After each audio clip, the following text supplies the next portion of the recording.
Task 2 requires us to map land use, and we're going to do that using what are called polygons, which are just basically shapes in GIS language. We've got our study area marked out here. Yours will look slightly different depending on which study area you choose. And the first thing we're going to have to do is create some folders to put these polygons in. So we'd right click and we go add folder, and let's call it 2002 land use. Now you would have your satellite image there, which you can trace on top of. I actually find it easier to trace using the historical imagery slider, even though it's not as high quality. If you need to have a look at a high quality image, you can then just go and turn your satellite image on and you can zoom in to check the land use. But for the basic tracing, I prefer to use historical imagery. So we've got a folder called 2002 land use, and what we want to do is create folders for all the different types of land use that you identified. So a folder, for example, for agricultural land use, another folder for residential land use, and you would have folders for maybe forested areas, for open spaces, for transport, etc. So if we go agricultural, and I want to add a polygon up the top here, and what you want to do is start tracing around where the agricultural land is. Don't worry about naming it because you're going to have heaps of these polygons.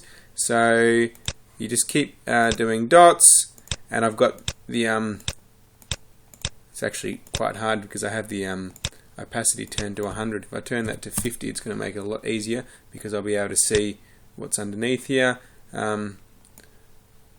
So I haven't done a very good job of this at all. In fact, I'm going to start that again.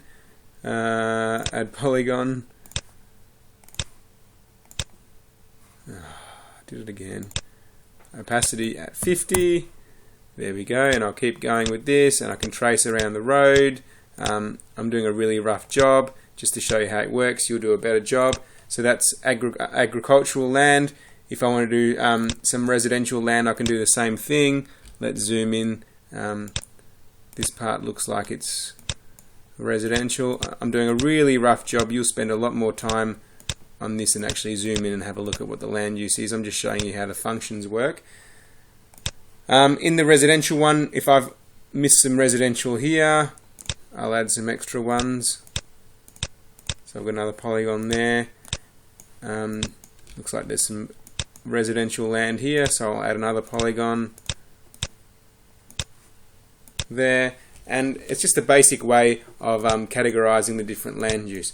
Now, you can change the colors. So for example, agricultural land, if I want to change the properties of everything in that folder, I want to change agriculture to this blue color here, and I want to change residential, all of these, so share style, I want to change all of these to, let's say, purple.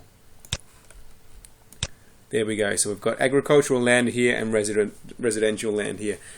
In each of these folders, try not to have more than 5 different polygons because it's going to make it complicated later on when we're calculating the area of these things. Now I'll just show you, if you spend a bit of time, even this is still a bit rushed.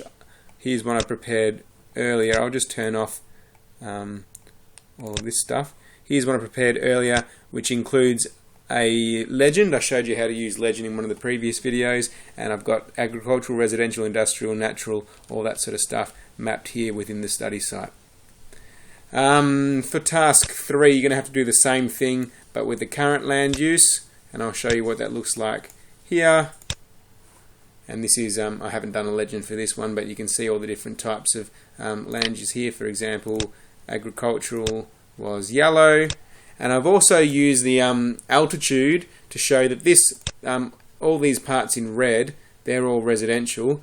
These ones were higher density residential, so I just lifted the altitude up a little bit, and they were from the 2016 map.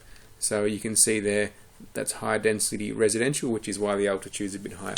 So what you end up with is a map. You can compare. It says in the instructions to use warm colors for the current, so your yellows, your reds, your oranges, your pinks, and cooler colors for the historical land use, just so it's easy to compare, not because it's got any meaning, but just for comparison you can see the different types of land use.